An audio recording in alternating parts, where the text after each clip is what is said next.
Bienvenue, mesdames et messieurs, dans l'invité du jour. Les États africains ont procédé lors du dernier sommet de l'Union africaine à Niamey en juillet 2019 au lancement officiel de la ZLEC, la zone de libre-échange économique et continentale.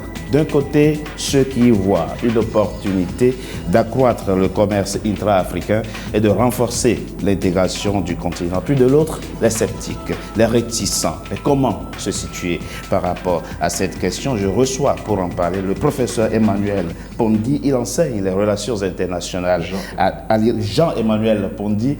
Il enseigne les relations internationales à l'IRIC, Institut des relations internationales du Cameroun. Il est par ailleurs le vice-recteur de l'université de Yaoundé, un auteur de plusieurs ouvrages dont Repenser le développement à partir de l'Afrique, publié aux éditions Afredite.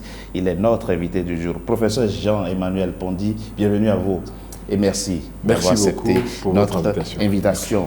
Merci. Un chiffre pour commencer, le commerce entre les États africains ne représente que 13% de l'ensemble du commerce du continent. C'est 50% entre les États asiatiques, c'est 70% entre les États européens. Il fallait agir, il fallait une réponse. La ZLEC, c'est la bonne réponse selon vous? De mon point de vue, je dirais enfin. Parce qu'enfin, c'est quelque chose qui était attendu depuis au moins 1963.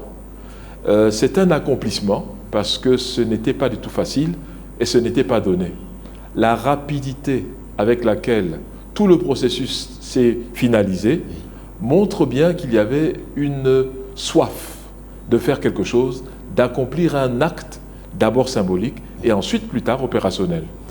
Professeur, vous semblez satisfait de cette initiative seulement sur les 52 États qui ont signé au départ l'accord instaurant cette zone de libre-échange économique continentale. Ce sont seulement 22 qui l'ont ratifié. Ça veut dire quoi? Comment comprendre et interpréter ce chiffre? Que la majorité ne sont pas encore convaincus de la pertinence de cette zone? À ma connaissance, le taux de ratification a été atteint. Oui, le taux minimal. Oui, et donc ça veut dire que ça va rentrer en vigueur le 20 mai prochain. Oui. Alors, je crois que c'est déjà ça. Maintenant, tous les pays n'ont pas les mêmes processus internes, c'est-à-dire au niveau de leur parlement, il n'y a pas la même célérité partout. Oui. Mais il n'y a aucun pays, même l'Érythrée, qui n'a pas encore signé, a signalé que ce n'est pas une opposition et qu'elle va signer. Donc les 55 pays sur 55, c'est quand même quelque chose de louable. Mais quand vous avez un géant comme le Nigeria qui hésite à ratifier, au-delà de la question formelle et institutionnelle que vous soulevez, il y a quand même à s'interroger, non? Je pense que le Nigeria n'a jamais dit qu'il était contre. Non. Jamais. Effectivement. Et c'est ça le plus important. Et une fois de plus, le Nigeria est une fédération. C'est-à-dire que les gouverneurs ont beaucoup de puissance. Ils sont élus, ils sont votés par leur peuple, leur mandat est d'abord par rapport à leurs votants. Et donc, par conséquent, ce n'est pas aussi simple qu'un État unitaire ou unifié, à partir duquel le chef de l'État peut décider avec les membres de son Parlement. Je pense que il faut comprendre les différences et les diverses architectures dans chaque pays. Le plus important pour moi me semble être le message que l'Afrique envoie. Nous passons pour un État comme le Cameroun de 25 millions d'habitants, de consommateurs, à 1,2 milliard. Oui. C'est cela. 1,2 milliard, oui. C'est un vaste marché. Et professeur Jean-Emmanuel Pondi, ce sont 2500 milliards de dollars de PIB. Mais professeur, nous avons sur le continent 14 zones économiques, mais qui ne sont pas encore complètement intégrées. C'est vrai. Est-ce que ce n'est pas mettre la charrue devant les bœufs à vouloir une intégration continentale quand on peine encore à réaliser l'intégration sous-régionale, notamment en ce qui concerne la circulation des biens et des personnes et les barrières douanières? Non, je pense justement qu'il ne faut pas continuer la même rengaine qui consiste à mettre des préalables sur d'autres préalables. Nous n'y arriverons jamais si nous avons cette méthodologie. Il faut foncer. Et foncer avec la certitude qu'on va y arriver. Le plus important, c'est d'abord d'avoir une conviction personnelle, une conviction idéologique. Ce qui se passe là, c'est pour unir un continent de 30 millions de kilomètres carrés. C'est ça. Et le continent sur le plan idéologique, a une idéologie qui date de 1901-1902. Ce qu'on a vu en Europe date des années 1950. Donc on ne peut pas nous dire que c'est trop tôt. Jusqu'à quand sera-t-il trop tôt de faire ceci ou cela? Je pense qu'il faut quand même qu'à un moment donné, nous soyons réalistes. Maintenant, il faut, à mon avis, un package pour accompagner l'accélération du processus. Et il serait souhaitable de voir une langue transafricaine instaurée dans nos curricula d'éducation pour que nous ajoutions à ce qui existe déjà. Si un pays a 11 langues, comme c'est le cas de l'Afrique du Sud, 11 langues officielles, et d'autres pays en ont sur le plan officiel 2, comme nous, au Cameroun, il faut qu'on ajoute, il serait souhaitable que nous ajoutions une langue transafricaine. Ainsi, le commerce, les échanges, le tourisme seraient facilités du Caire au Cap et de Dakar à Mombasa. En l'absence d'un moyen d'expression commune, il sera difficile pour nous d'acter sur toutes les opportunités qui ouvrent enfin l'Afrique aux Africains. Professeur Jean-Emmanuel Pondy, on connaît la fibre panafricaine, votre fibre panafricaine, on connaît aussi la dimension continentale de vos réflexions et propositions.